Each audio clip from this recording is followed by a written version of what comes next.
Vamos começar a nossa entrevista aqui, uma entrevista muito bacana. Eu sou suspeito para falar porque eu sigo nas redes sociais. Aliás, já vou recomendar já o Twitter do entrevistado. Eu estou falando do oficial da reserva do Exército, Marcelo Pimentel. Ele é mestre em Ciências Militares pela Escola do Estado-Maior do Exército. O Twitter dele é o @MarceloPJS. Eu vou falar várias vezes esse Twitter para você seguir, porque é importante, principalmente nesse momento, né, Marcelo Pimentel? É importante porque, nesse momento, o que o Exército e as Forças Armadas vivem aparecendo nos trending topics como o assunto mais comentado, eu nunca vi, né? Pois é, Aldrin, é verdade.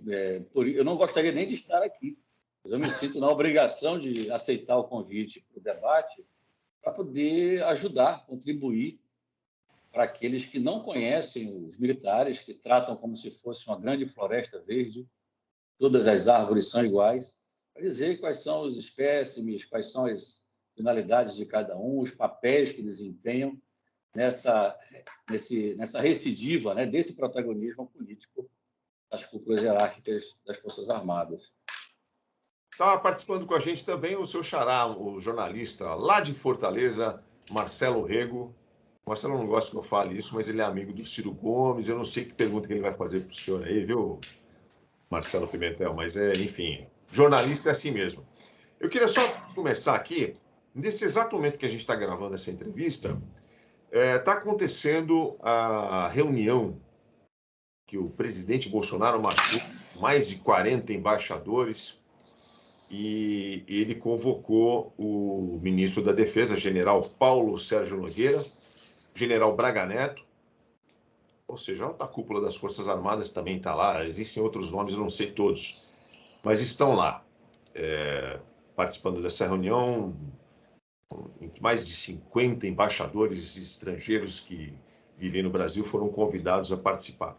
Os ministros do Supremo Tribunal Federal, o presidente do Supremo Tribunal Federal, Luiz Fux, e o Edson Fachin, do TSE, foram convidados, mas declinaram o convite.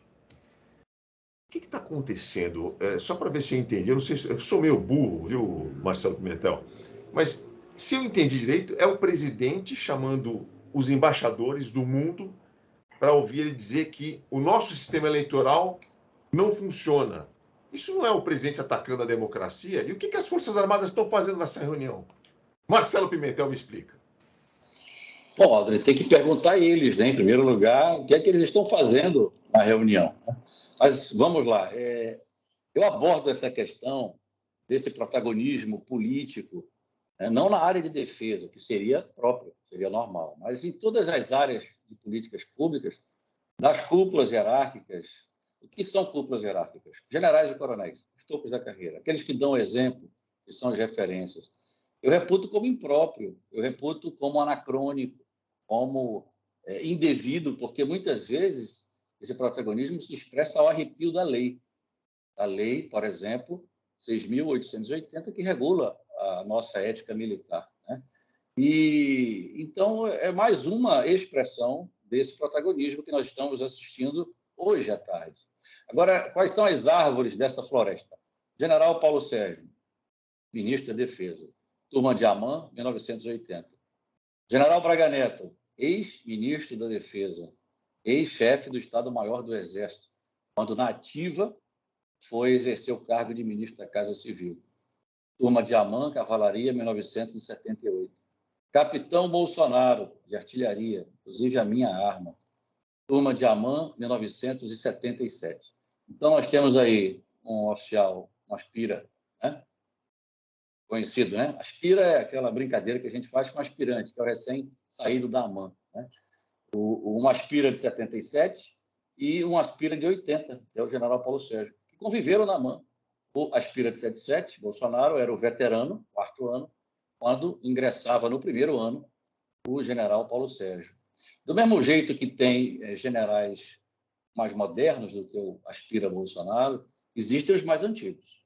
O general Mourão, por exemplo, de artilharia, é da turma de 75, ou seja, tem ascendência de antiguidade hierárquica sobre o aspira Bolsonaro.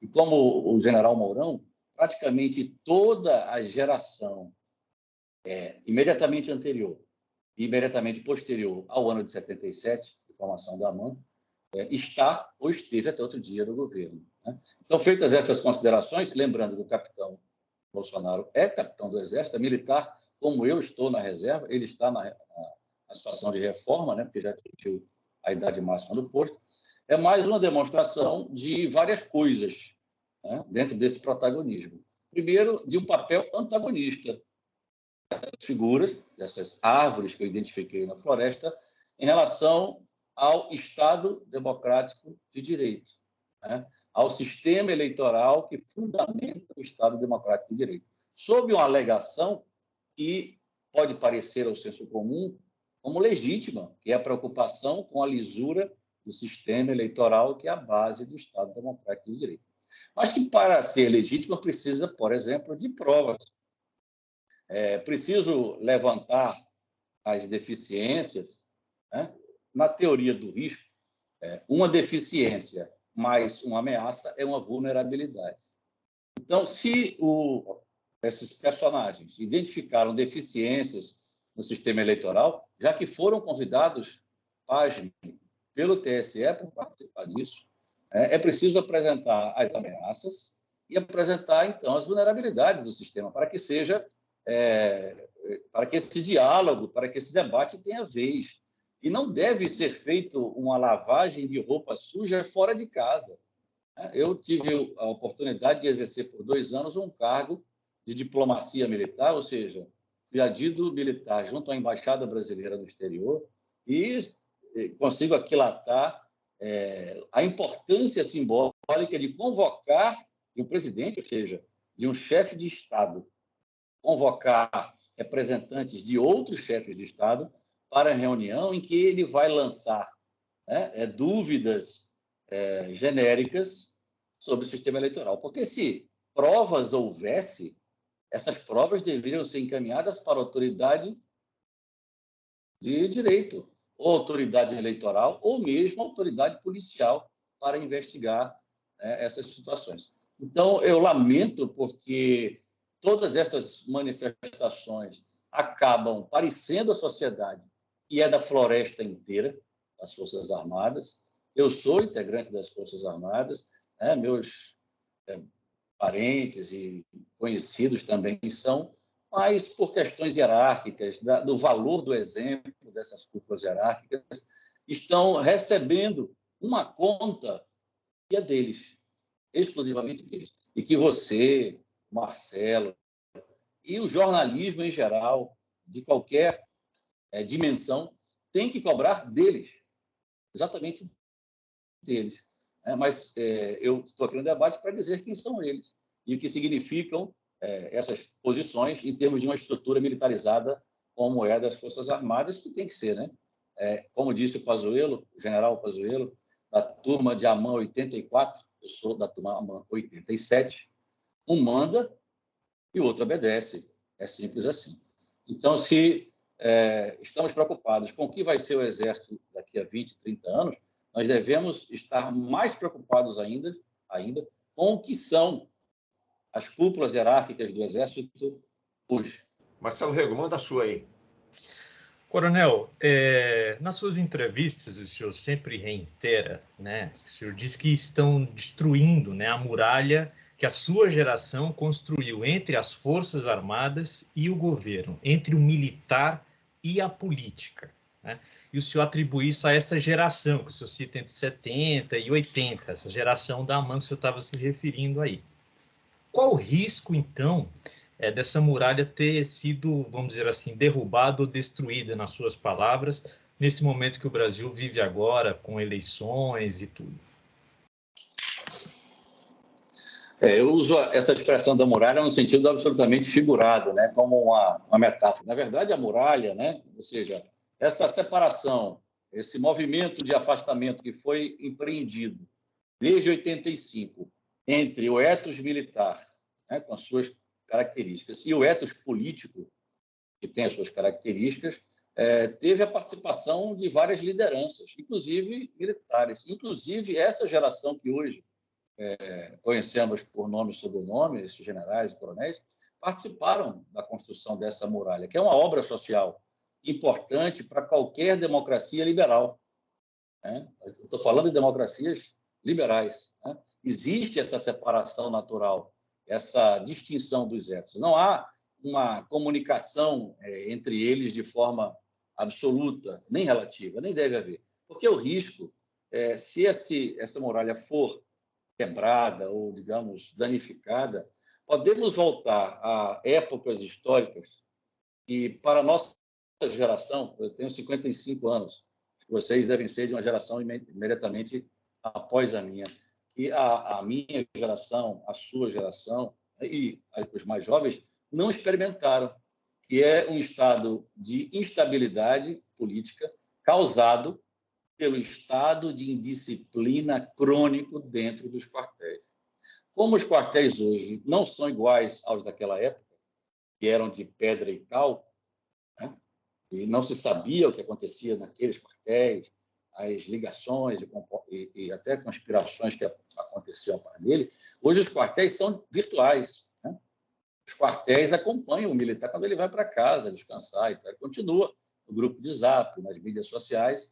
E esse estado de indisciplina crônica, ele foi causa de muito atraso na consolidação, até na concepção do nosso Estado democrático de direito, da nossa democracia, para usar uma expressão mais simples. Então, o risco, Marcelo, que a gente corre é de iniciar um processo que, para mim, já está bastante evidente, né? E radicalizar um processo de politização das Forças Armadas, que, por enquanto, a gente vê somente de um lado, muito nítido, em termos de políticos, ideológicos, de divisão de mundo, mas que se tem por um lado, pode ter por outro também. Então, essa politização das Forças Armadas, ou seja, dos militares, é muito prejudicial. E ela também alimenta um outro processo, que é muito evidente também, eu vou citar até um sintoma desse processo, que é a militarização da própria sociedade. Evidentemente, por intermédio da ocupação de cargos políticos, ou seja, daqueles que concebem e executam as políticas públicas por essas cúpulas hierárquicas que eu localizo no tempo como a geração dos anos 70, mas também a minha geração. A minha geração já está bastante envolvida por esse efeito. A palavra convence, o exemplo arrasta da geração anterior. Né? Então, o risco é esse, Marcelo, essa muralha ruir a tal ponto que voltaremos a um estágio perigoso, um estágio histórico perigoso, que pode gerar mais instabilidade, em vez de, como passamos 30 anos fazendo, sermos um fator de paz social e de garantia dos poderes constitucionais, nós sejamos um fator de instabilidade em relação aos poderes constitucionais e possamos contribuir para romper a paz social. O exemplo que eu ia dar do processo de militarização da sociedade, na verdade, são dois exemplos. Um deles é a própria concepção e execução de um plano de governo baseado na militarização da educação básica brasileira, que são as escolas cívico-militares, e um outro muito claro, que é o armamento indiscriminado, praticamente, e sem um controle rigoroso da população civil. E, além de não ser uma tradição histórica brasileira, né, até se concebe que seja nos Estados Unidos, mas são dois fatores muito preocupantes e que podem tornar esse muro comprometido a tal ponto que, para reconstruí-lo, seja necessário um fato social, político, traumático. E eu vou, para encerrar essa resposta, dizer quais são os princípios, Marcelo, que existem nessa muralha e que foram construídos e que estão sendo comprometidos pelos atos das cúpulas hierárquicas. O primeiro deles é a neutralidade política. Forças Armadas e democracias livres têm que mostrar-se politicamente neutras. O segundo é a imparcialidade ideológica. Claro que os militares vão ter sua visão ideológica e vão manifestar isto votando. Né? Não pode ser militante. Militar não combina com militante. Então, a imparcialidade ideológica é outro princípio. O terceiro princípio é o apartidarismo no sentido amplo, não somente no sentido do partido formal. O quarto princípio é a isenção funcional, ou seja, as funções das Forças Armadas não podem estar ao sabor das lutas políticas ou das influências políticas. E outros dois fatores, tão ou mais importantes que os anteriores, que são mais filosóficos, é o próprio profissionalismo das Forças Armadas, porque sempre que a política invade os quartéis invadem a política, o profissionalismo cai. E se cai o profissionalismo, cai a nossa capacidade de cumprir a missão de defender a pátria, que é a principal do artigo 142. E, finalmente, o sexto princípio que vai ruir é a estrita constitucionalidade, baseada em interpretações esdrúxulas, casuísticas, do próprio artigo 142, que fundamenta o preparo e o emprego das nossas Forças Armadas. Eu acho que eu respondi, Marcelo. Perfeitamente, perfeitamente, general. Eu queria rapidamente, Aldrin, só fazer outra pergunta aqui para o general, já pegando um pouquinho dessa questão. General, o senhor definiu uma vez na entrevista que a eleição do presidente Jair Bolsonaro tenha sido uma espécie de cavalo paraguaio, né, que tenha conseguido aí invadir esta muralha que o senhor acabou de definir, esses pontos importantes dessa muralha. O senhor disse que desde 2018 os alicerces dessa muralha já estavam sendo atacados, né? Eu queria perguntar ao senhor da seguinte forma: o presidente Jair Bolsonaro, ele é o grande articulador, vamos dizer assim, dessa militarização da política, ou só a eleição dele foi apenas um fato ali, o fato mais relevante, foi o fato ali que ficou visível, a eleição do Bolsonaro, ele acabou puxando esse tema com mais força? Ou não, ele simplesmente é só uma ferramenta, ou ele realmente é o cabeça dessa militarização dos partidos e da política no Brasil? A pergunta é muito boa, que me permite, então, aprofundar um pouquinho o papel, né, do capitão Bolsonaro, aspira de 77, neste protagonismo das cúpulas hierárquicas. Veja que ele não é cúpula hierárquica. Ele é um capitão, né, que, em 88, trocou a carreira militar, que é uma carreira, em termos financeiros, que não vai deixar ninguém rico, né? Vive-se com dignidade, mas ninguém fica rico. O coronel aí para a reserva, muitas vezes, tem que pagar o seu financiamento para comprar seu apartamento. Então, o capitão Bolsonaro trocou essa carreira por uma vida na política que o deixou milionário, né? E não só ele, como toda a sua família, né?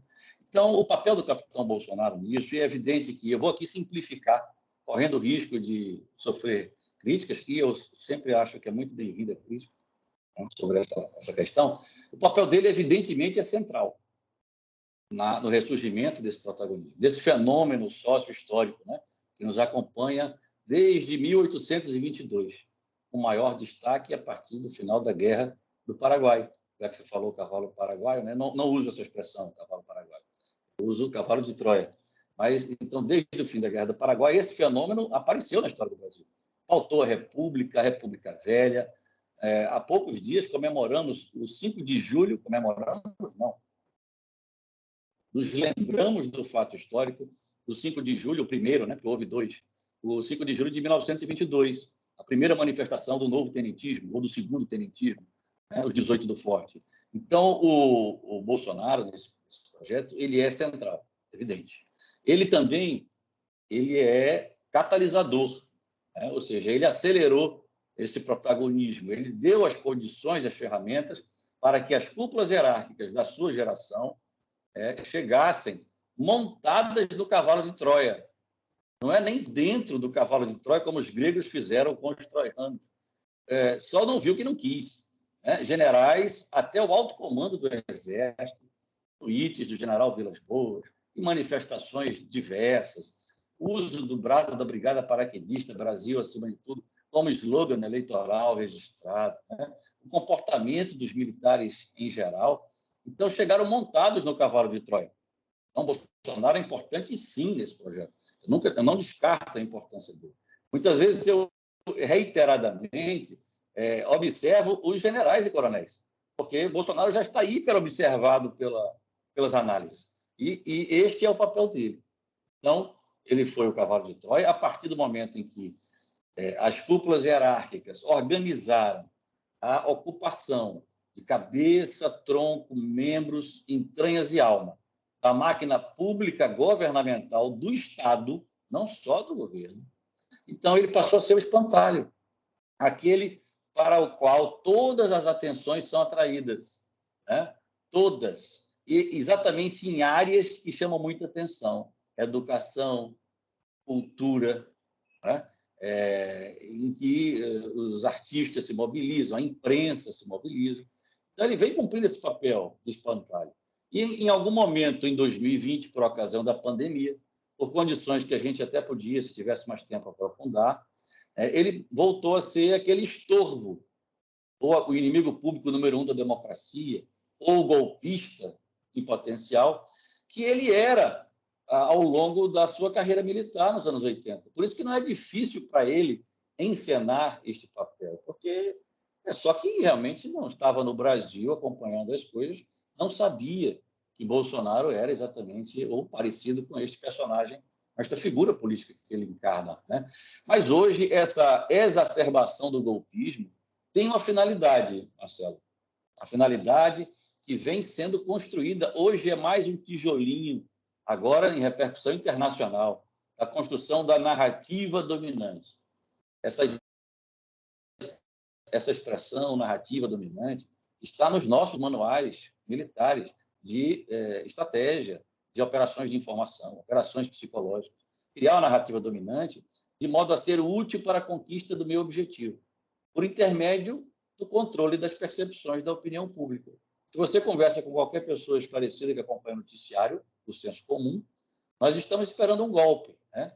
Ou ao estilo Capitólio, ou um estilo inventado aqui no Brasil, mas de acordo com aquele exemplo, de modo que, né, com alguns personagens aparecendo como suscetíveis de apoiar Bolsonaro no golpe, por exemplo, os generais que o Aldrin citou, Braga Neto e o general Paulo Sérgio, hoje na reunião, vão permitir que na hora H do dia D, e ninguém sabe qual é a hora H do dia D, porque o sigilo faz parte do êxito da operação ou da encenação, vão surgir em oposição aos antagonistas, né, aos que fazem o papel de antagonista, Bolsonaro e seus generais, entre aspas, seus, né, vão surgir o alto comando das Forças Armadas, o alto comando do Exército, generais que estão na ativa, que estão em silêncio, né, para garantir a posse do presidente eleito, para evitar o golpe acionado por um dos poderes constitucionais, como diz o artigo 142, para exatamente fazer vingar na percepção da opinião pública que, de fato, mesmo que não escrito, as Forças Armadas ou suas cúpulas, né, são o poder moderador, uma espécie de poder moderador ou de fiel do Estado Democrático de Direito, numa visão própria, não na visão que o Constituinte de 88 estabeleceu para as Forças Armadas. Então, eu concordo que o Bolsonaro é central, concordo que ele é catalisador desse fenômeno, mas ele não é o idealizador sequer da própria candidatura e muito menos é o controlador, o gerente do próprio governo, né? Não é lugar comum dizer que ele não trabalha, né? Que ele vive de férias e motociatas e que ele não trabalha. Então, quem comanda? Quem governa? Se não a sua geração de oficiais, generais e coronéis, em que a imprensa, infelizmente, não procurou detalhar quem são, né?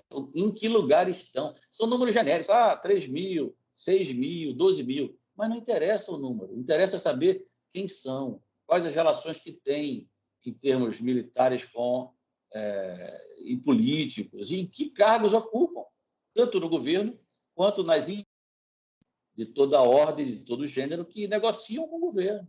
A gente viu na CPI da Covid, né, que havia militares do Ministério da Saúde comprando e militares contratados por empresas que vendem, fazendo lobby, né? Então, isso que está acontecendo, infelizmente, já estamos com 4 anos praticamente do governo. E somente agora, né, se tem a sensação de que é um governo militar, né? Quando se fala em bolsonarismo, não se pode esquecer que isso não surgiu do nada, né?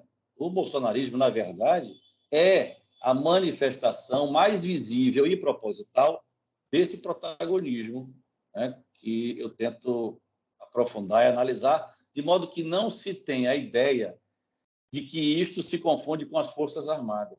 É isso, por isso que eu uso a expressão é isso que o senhor chama militar? De partido militar? Isso. Okay. é também uma metáfora, até porque não existe nenhum partido registrado com esse nome, evidentemente, né? Mas eu procuro definir, na minha visão, esse conceito que já foi usado, né, para entender esse fenômeno por outros autores, etc., para identificar que esse grupo, essa geração 70, 80, por diversas razões, né, eles instrumentalizam as Forças Armadas, ou seja, os próprios militares, seus valores, seus altos índices de credibilidade junto à sociedade, para um projeto político que não vai acontecer, já está acontecendo. A pauta, a ação executiva desse governo, as suas bancadas parlamentares estão desenvolvendo esta visão de mundo, esta visão de país, né? E tem alguns fundamentos aí históricos e tal, tem muita paranoia também, mas é preciso encarar isso com mais seriedade, esquecer de Bolsonaro. O Bolsonaro, ele só distrai. Não é que, se ele for afastado, este problema não vai terminar. Os processos de militarização da sociedade, de politização das Forças Armadas, vão continuar acontecendo, né? Da mesma forma, se a gente não entender quem são, com que finalidades os generais da geração 70, generais coronéis, né, da geração 70 e 80, resolveram reavivar esse protagonismo político das cúpulas hierárquicas, que era muito comum em repúblicas bananeiras de 40, 50 anos atrás. Acho que no Brasil do século XX, uma Constituição, apesar de com alguns problemas, mas a Constituição é exemplar, do ponto de vista social, etc., é um grande regresso institucional, um grande regresso histórico que esses meus colegas, infelizmente, estão proporcionando. E mais ainda, Aldrin, para encerrar agora de uma vez, a imagem das Forças Armadas, essa que foi construída ao longo dos 30 anos, da muralha, quando nós recebemos o aplauso da sociedade no nosso lado correto do muro, essa imagem começa a ser degradada. É muito perigoso se uma sociedade não entende as suas Forças Armadas como representantes do Brasil inteiro, independentemente de qualquer fator da normal divisão social, né? Religioso, social ou ideológico. Não pode a sociedade entender suas Forças Armadas sob o pretexto de surgir protagonisticamente ou para resolver polarizações, como identificar cada um dos polos dessa polarização, que é muito saudável na democracia, desde que quem faça a polarização não use armas, nem tenha histórico de rompimento institucional. Marcelo Pimentel, oficial da Reserva do Exército. No seu termômetro pessoal, Marcelo, qual é a temperatura para o golpe, esse tão comentado e temido golpe que parece que se avizinha aí no próximo outubro desse ano? Você acha que o Bolsonaro vai realmente tentar bagunçar essa eleição, como parece? Ele vai seguir a cartilha do Trump e provocar alguma situação inusitada aí, golpista, como aconteceu em janeiro do ano passado, nos Estados Unidos? Eu vou dar um exemplo futebolístico. Eu sou torcedor do Santa Cruz. Meu time está na 4ª divisão. Conseguiu passar duras penas para o mata-mata da 4ª divisão para sobreviver, né? Tentar voltar à Série A, onde estávamos há 5 anos. Parece até o Brasil. Mas vamos lá. Não haverá golpe. Não haverá. Os militares das Forças Armadas não são golpistas. Qual é o exemplo futebolístico que eu vou dar? Você já ouviu falar do time, do jogador inteligente que vence o jogo jogando parado, né? Ele joga parado e, para ele vencer o jogo e contribuir com o seu grupo, com o seu partido, com o seu time na conquista dos objetivos, que é o gol, ele precisa de alas, pivôs, centroavantes que façam a distração da marcação adversária, né? Então, esse tipo de comportamento hoje, à tarde, com a presença desses generais que já estão, digamos, com aspas, tá, queimados perante a opinião pública, é o atacante, é o pivô, o ala que vai correr para a linha de fundo e atrair a marcação. De modo que o bom centroavante ou meio armador que joga parado e tem visão de jogo vai fazer o normal e vai se posicionar bem, sem marcação, em boas condições de fazer o gol. Vou voltar para o real agora, saindo do exemplo. O Exército, as Forças Armadas, o Alto Comando e as gerações que eu conheço, ou seja, a minha geração, dos anos 80, apesar dos pesares, porque muitos já seguiram, né? E sem fazer considerações maiores sobre as visões de mundo predominantes, né? E os jovens capitães e tenentes, eu tenho parentes, tenho filhos, genros, são capitães. Meu pai é coronel das antigas, é bolsonarista roxo, né? Dos 4 costados. Então, essas novas gerações, até por questões de socialização, melhor dizendo, e de contexto em que foram formadas, não têm essa mentalidade golpista, né? Como tem as gerações anteriores dos anos 70, que viveram na ditadura. Esses generais eram cadetes nos anos 70, na época mais crônica da ditadura, quando a presidente Dilma, por exemplo, fazia parte de uma organização de contestação do regime armada, embora ela nunca tenha participado de ações militares ou paramilitares, mas... Então, essa mentalidade dessa geração é muito forte. Mas eles se comportam, esse grupo, e isso não é difícil de fazer, não, porque é isso que a gente faz quando planeja uma operação militar.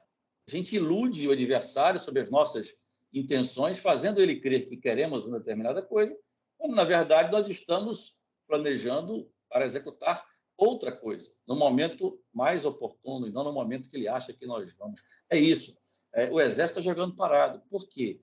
A situação vai ser levada a tal ponto, seguindo, por exemplo, como você sugeriu, o exemplo de Trump, né? O roteiro já até está traçado pelo cinema americano. Pelo governo republicano, né? O Trump. Já está traçado o roteiro, é só seguir. Eles estão seguindo esse roteiro. De modo que, se eu falo hora H, dia D, quando a situação for insustentável, as próprias instituições, né? Não esqueça que o artigo 142 prevê: as Forças Armadas destinam-se a defender a pátria, garantir os poderes constitucionais e, por iniciativa de qualquer desses poderes, a lei e a ordem. Então, o que está é isso. Estão jogando parados, provocando e forçando situações extremas para que os poderes constitucionais, quais são os que eu me refiro? Se o presidente, que é o chefe do Poder Executivo, anunciar, tentar algum golpe, né? Evidentemente, o chefe do Poder Judiciário e do Legislativo vão convocar quem?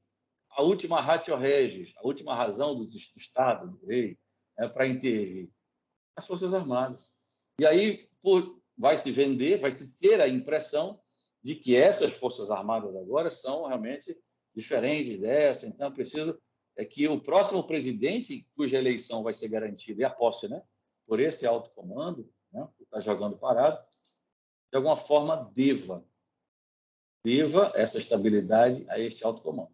De modo que esse projeto político iniciado em 2018, mesmo sem Bolsonaro, possa preservar alguns espaços de poder, especialmente, Alden, já encerrando, na área da inteligência de Estado, né? Me refiro ao GSI, ao SISBIN, que é o Sistema Brasileiro de Inteligência, muito bem equipado em termos de capacidades de levantamento de dados, né? Então, é isso que eu acho que vai se tentar. E também, veja que interessante, né? A minha geração, generais, coronéis, acreditam que não houve um golpe em 64 e que não houve uma ditadura. Está nas ordens do dia, assinadas até hoje, né? Veja que interessante, se surgir um golpe de extrema-direita, agora, uma tentativa de golpe de extrema-direita, e as Forças Armadas, por intermédio das suas cúpulas, forem convocadas ou aparecerem para cumprir a Constituição e evitar esse golpe, né? Qual é a narrativa que se vai ter em relação a 64? Foi igual. Não foi golpe, não. Foi só uma tentativa de evitar um golpe da extrema-esquerda. Não foi ditadura, não. Foi só um governo forte o suficiente para evitar que a extrema-esquerda desencadeasse uma revolução comunista no Brasil. Não é à toa que o assunto comunismo não é à toa, é programado, né? As pessoas ficam tão espantadas. Nossa, comunismo? Como o PT comunista? AI-5? Isso é proposital, né? Em algum momento, as pessoas vão dizer, então, é igual o golpe de 30, que virou Revolução de 30 na historiografia oficial. Era golpe de 30. Também foi por causa da eleição, né? Também teve o assassinato do João Pessoa, que foi uma fake news dizendo que era motivo político, mas foi motivo passional. Até aqui no Recife.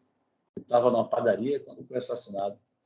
E desencadeou o golpe de 30 com os tenentes. Aqueles tenentes lá do 5 de julho de 22, do 5 de julho de 24, menos o Prestes, que não quis se aliar ao Getúlio, foram aqueles tenentes que viraram os governadores, os interventores do Vargas, na década de 30, e que promoveram o Estado Novo com o Vargas. E, ao promover o Estado Novo, mudaram a historiografia do golpe de 30 para a Revolução de 30.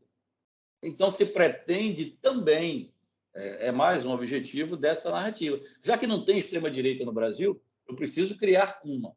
E preciso dar uma narrada de que existe uma extrema-esquerda, né? Embora não haja. Ou se há, digamos, a esquerda que tem uma visão revolucionária é mínima, né? Em termos de mobilização popular, ela é quase simbólica, né? Ao passo que essa extrema-direita, ao contrário, ela é muito poderosa. E armada é mais perigosa ainda do que poderosa. Então, veja de que forma... E quem é que detém, só para encerrar mesmo, o controle do armamento da população civil?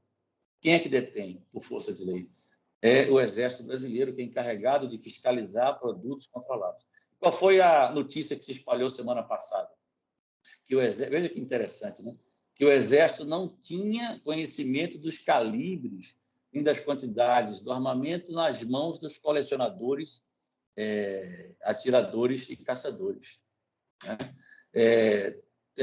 Eu fui chefe de agência de fiscalização de produtos controlados, de todos os níveis, e tem, mas a imprensa criticamente compra as narrativas das fontes militares como se fosse uma notícia sem checar, né? Então, de forma que, não, o Exército não está controlando o armamento, vamos dar força para o Exército controlar o armamento.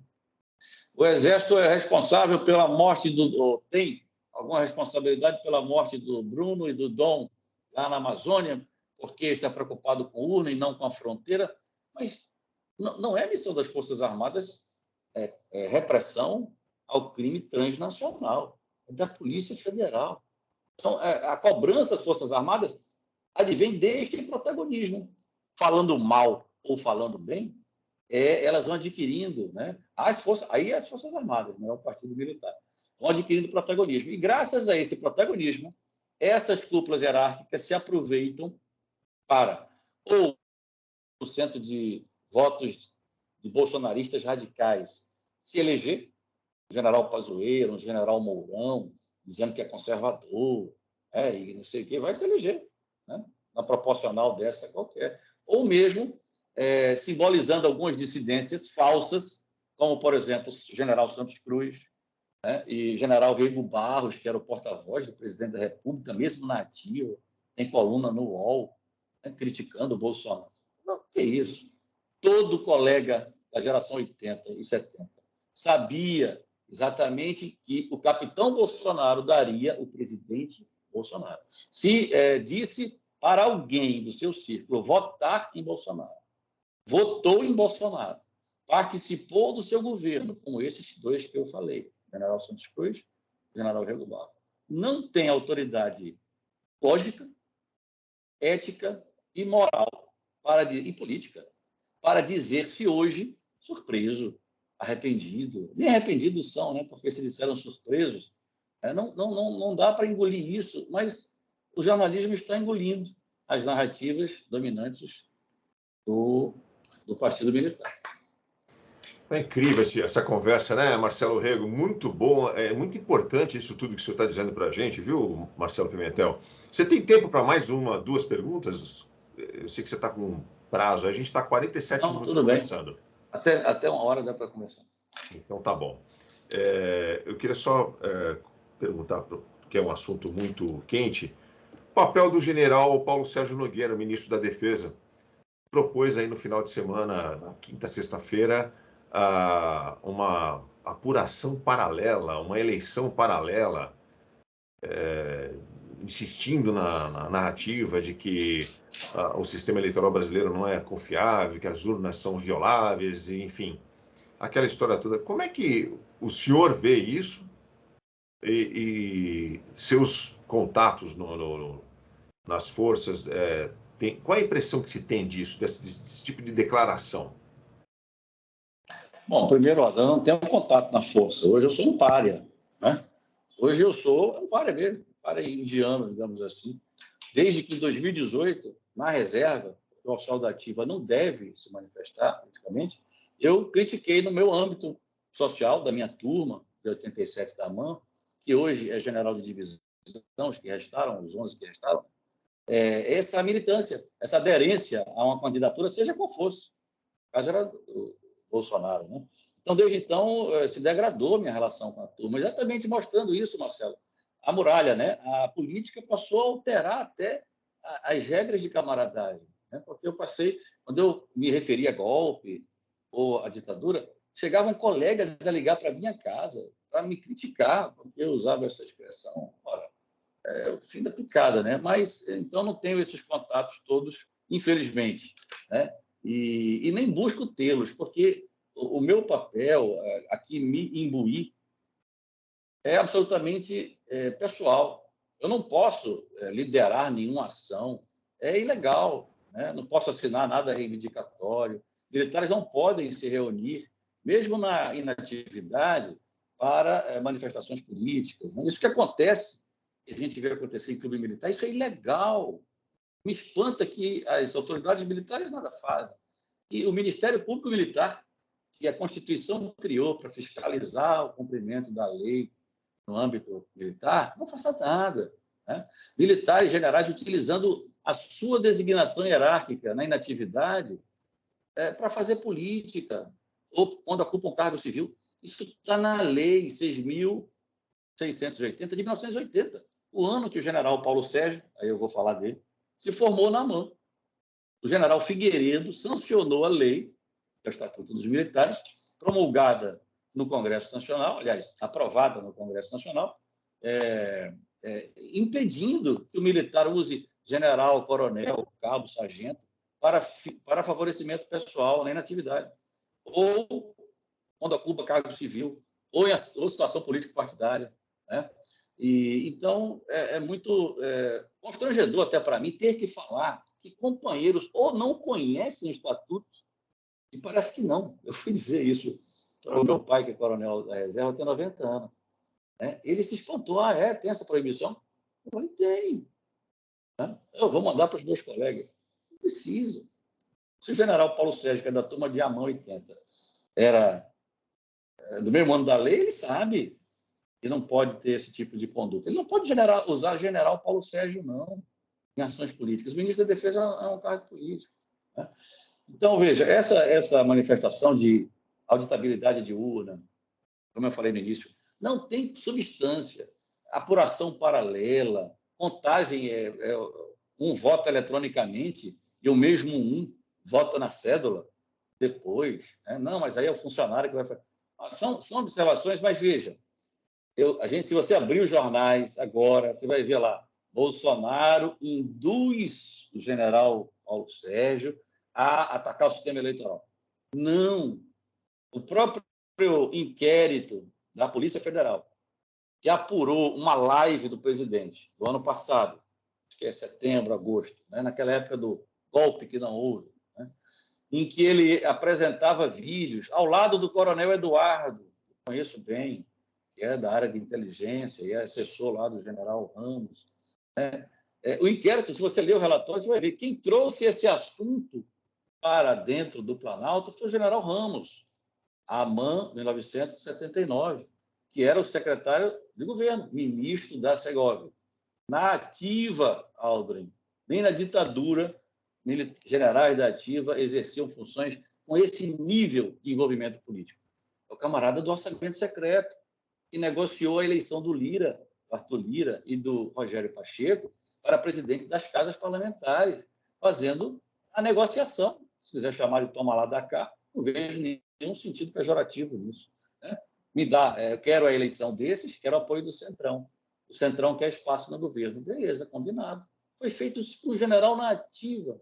Então, foi ele, general Ramos, quando era comandante militar do Sudeste, lá no QG do Ibirapuera, o antigo 2º Exército, né, que trouxe, está no inquérito, está no relatório do inquérito da PF, as suspeitas de um empresário de TI, né, para o Planalto e instrumentalizou, junto com a sua geração, o Bolsonaro para expressar isto, a ponto de se criar uma PEC, né, aquela que foi votada no dia seguinte ao desfile de blindados, lá na esplanada dos ministérios, né, para votar uma PEC do voto impresso.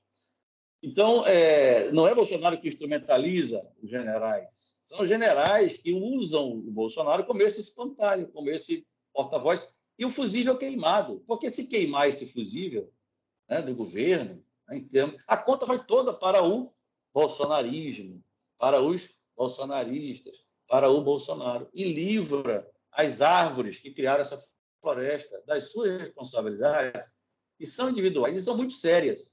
Eu não estaria aqui me expondo, né, com todos os ônus, né, a fazer esta colocação, se não achasse que fosse muito sério para a instituição a que eu pertenço, com muito orgulho, que me deu tudo que eu tenho e que me fez quem eu sou. Não estaria aqui se isso não fosse grave. É porque eu vi isso acontecer, né? Então, essas manifestações de final de semana só demonstram isso, né? Essa construção dessa instabilidade. Suponho que não queira concordar com a minha tese, né, de que há um plano para criar uma dissidência ou para criar oportunidades para o surgimento do alto comando das Forças Armadas. Suponho que não concorde. Como entender, ficar quieto? Estou falando do meu nome.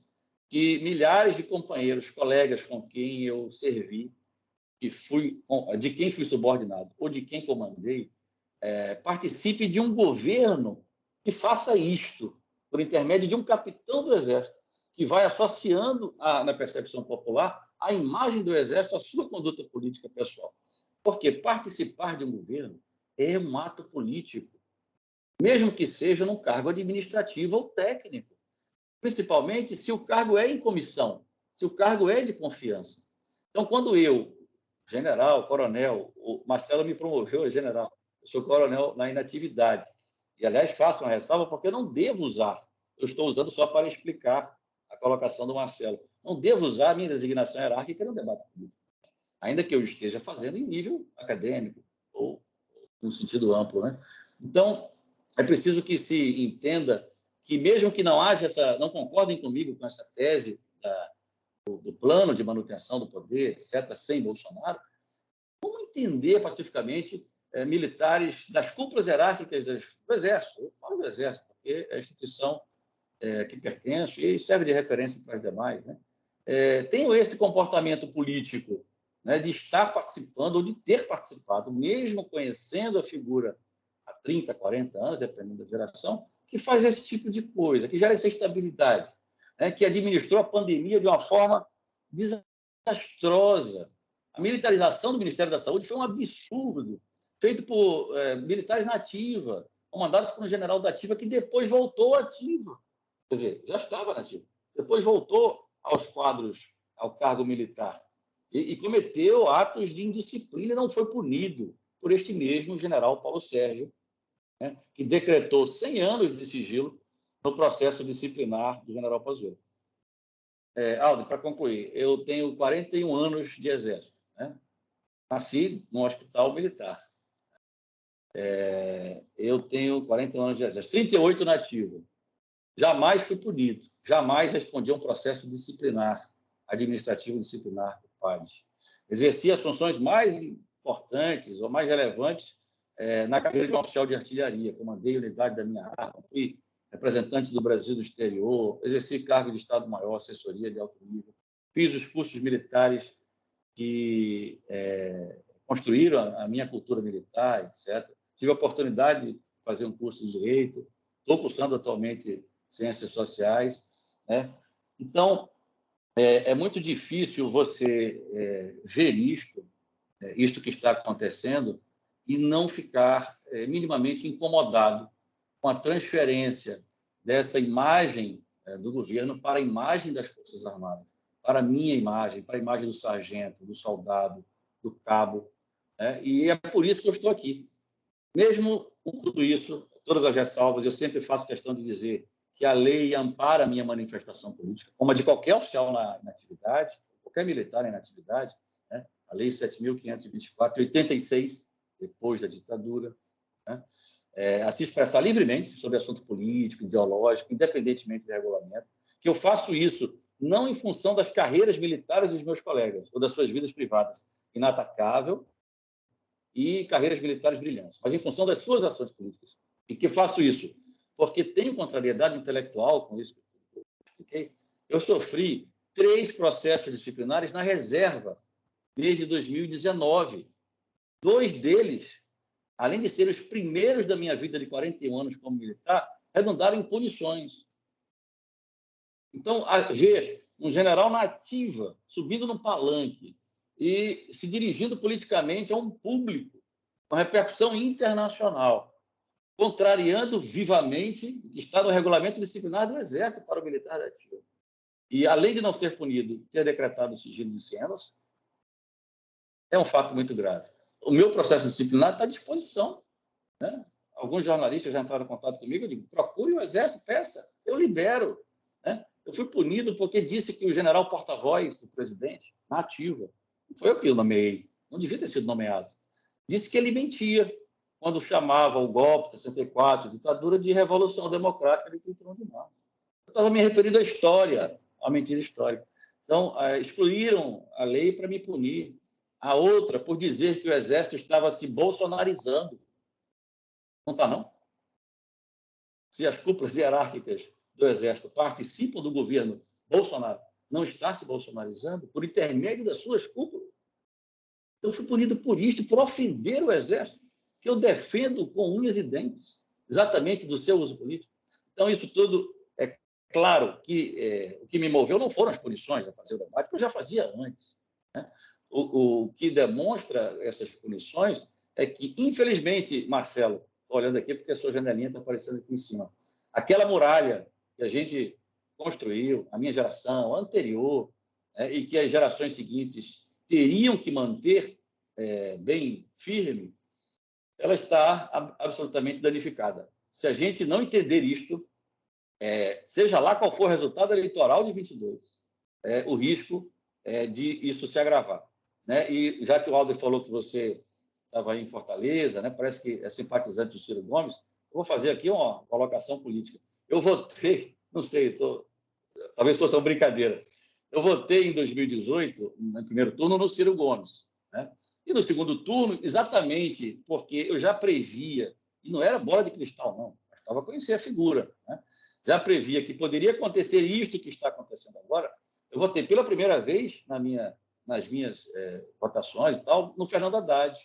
Considerei muito mais adequado do que o capitão Bolsonaro.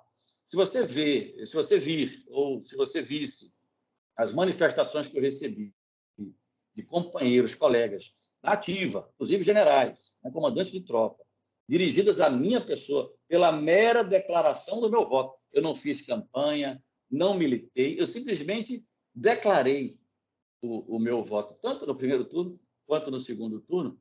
É absurdamente impressionante, né? O nível de falta de visão política, né? De crítica pessoal, né? Até abrangendo a própria família, o nível de difamação que se faz em relação à crítica, né? Até dizendo que não, você está tendo esse comportamento porque não foi escolhido para ser general.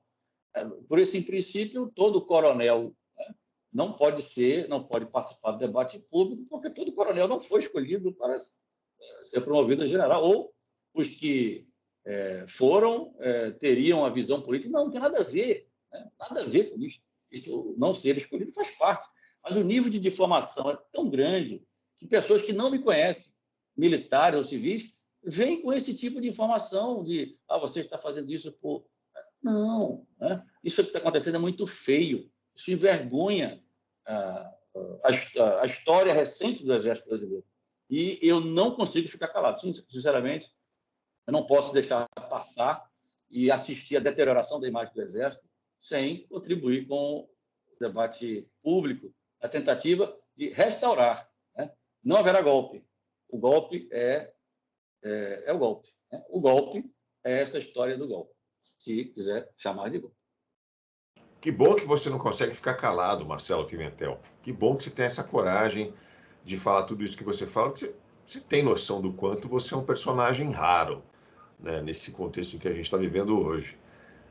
Um militar de uma patente alta, se pronunciar nas redes sociais com tanta coragem, com opiniões fortes, que destoam da grande maioria, é muito importante para a gente ouvir você. Eu vou recomendar mais uma vez, fortemente, a nossa audiência, os nossos seguidores.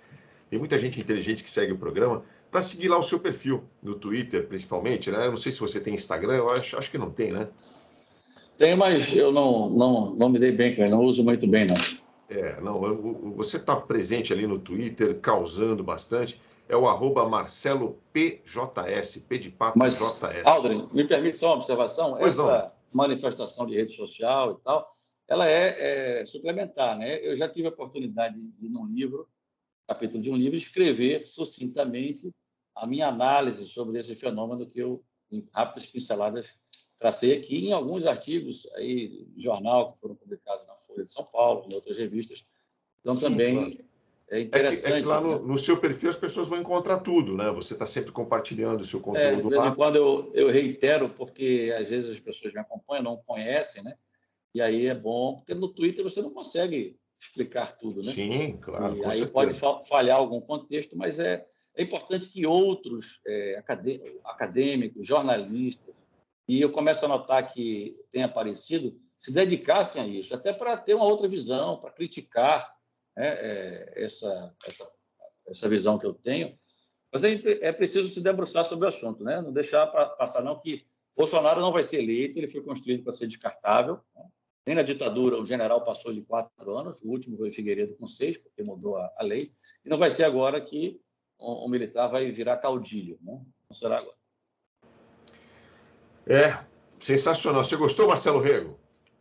Excelente entrevista, Aldrin. Realmente o coronel tem posições muito claras, diretas, ele não tem meias palavras, né? Como ele bem deixou claro, essas críticas que ele vem reiterando, vem fazendo, elas não começaram de um dia para o outro, há tempos ele já vem, né, colocando todas essas questões, inclusive seus posicionamentos acabaram gerando até um bloqueio por parte do vice-presidente general Hamilton Mourão no Twitter, na verdade, quando acabou acontecendo isso, e ele tem posições realmente muito claras, né, ele chegou até elogiar uma postura do ex-presidente Lula e candidato, né, de que vai demitir 8.000 militares que estão em funções administrativas no governo federal. Então, são posições realmente muito corajosas e que é difícil a gente ver um coronel, né, uma alta patente das Forças Armadas se posicionar desta forma.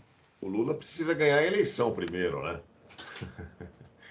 ainda não dá para confirmar isso aí. Mas muito legal, obrigado, viu, Marcelo Pimentel. Mais uma vez, o @MarceloPJS. Recomendo a todos que assistam essa entrevista na íntegra. Eu pelo menos me dei conta aqui que o bolsonarismo, a arquitetura do bolsonarismo está muito mais alicerçada no que o Marcelo Pimentel chama de partido militar do que na figura do próprio Bolsonaro. É isso? Entendi direito? Não foi uma aula, né? Mas foi uma oportunidade de dar uma visão, a visão de um oficial do Exército, que é muito rara, que seja crítico não ao Bolsonaro, mas ao protagonismo político das cúpulas hierárquicas que criaram a figura do Bolsonaro. Ele é central. Não descarto a importância dele nesse fenômeno. Ele é catalisador, ele chama atenção. Mas ele não é o artífice, não é o idealizador, e ele, se não tivesse o apoio militar em 2018, ele não seria esse fenômeno eleitoral. Não seria. Ele continuaria com aquela votação de nicho que ele sempre teve no Rio de Janeiro, e certamente outros personagens políticos teriam chegado com melhores condições. Foi decisivo, não foi tudo. Uma das críticas que eu recebo é que você supervaloriza os militares, são onipresentes, oniscientes. Não, a gente só está aplicando o manual. Existem outras forças, é óbvio, né? Sociais, políticas, que tiveram interesse naquela figura do Bolsonaro, né? Da antipolítica, a Lava Jato, mas que tiveram certeza de que poderiam embarcar aeronave, naquele tanque, naquele barco mesmo, porque o Exército estava lá, por intermédio da sua cúpula hierárquica, né, que poderia controlar, poderia moderar, né, poderia ser a reserva técnica do governo, coisa que não se configurou, porque nós somos competentes, somos bons, mas não somos treinados, nem temos vocação profissional para exercer a luta política. Sempre que a gente atua fora da nossa área, a gente fica fraco, né? E, ao fazer isso, pode parecer que nós somos fracos naquilo que fazemos. E isso é perigoso.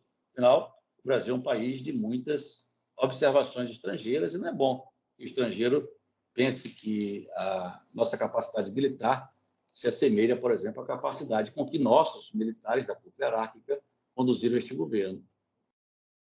Muito bom. Obrigado, viu, Marcelo Pimentel? Continue aí, Obrigado, força. Alvin. Não desista, não desanime, apesar do clima nas redes ser sempre assim, né? De muita polarização. Você faz uma crítica, você já recebe uma enxurrada de opiniões em contrário, te criticando, te atacando.